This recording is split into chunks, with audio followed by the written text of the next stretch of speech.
If you throw a dice, you are not sure what will be the exact outcome of this experiment. You may answer that it may be 1 or 2, 3, 4, 5 or 6. You may say that there is a chance that it may appear 1, 2, 3, 4, 5 or 6. So when you don't know what would be the exact answer and you know that there is some chance that one outcome may appear out of some possible outcomes, this is the case of probability. And throwing of this dice is called probability experiment. In this experiment, throwing a dice is called trial. The result of the trial is called outcome. And outcomes of this trial of the experiment can be 1, 2, 3, 4, 5 or 6. These are called the total possible outcomes of the experiment. If we put all these possible outcomes into a set, this set is called sample space.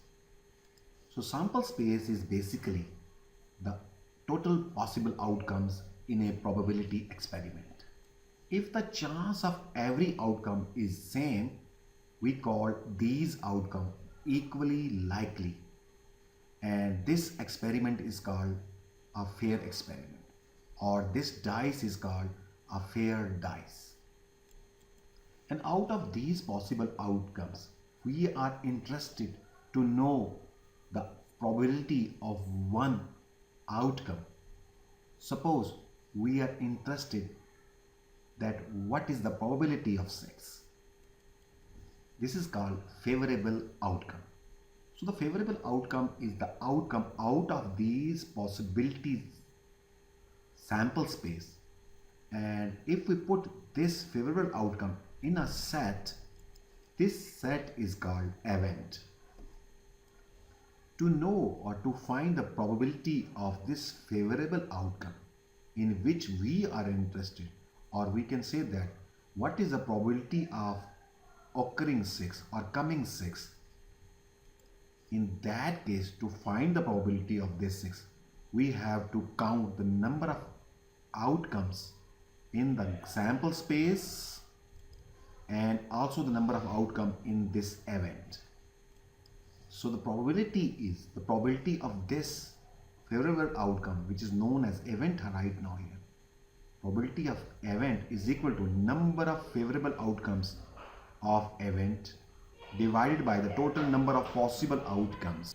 Therefore, to calculate the probability of getting a 6, this 6 is our event here.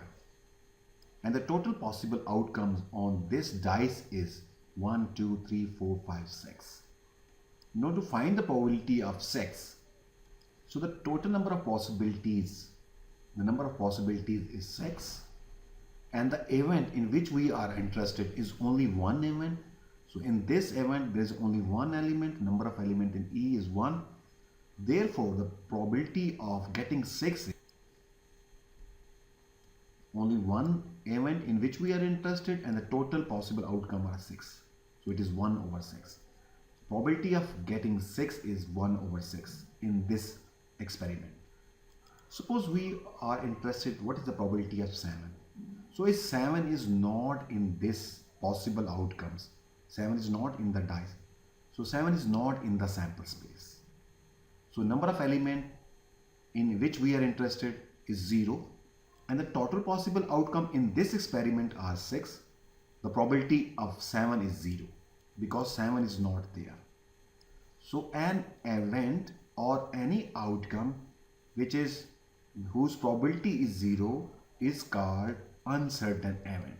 Now suppose you are interested in all of the outcomes 1, 2, 3, 4, 5 up to 6.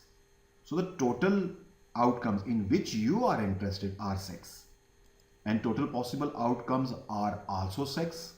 So the probability is 1. From these information we get the information that probability can be 0, it can be from 0 to 1 or between 0 and 1.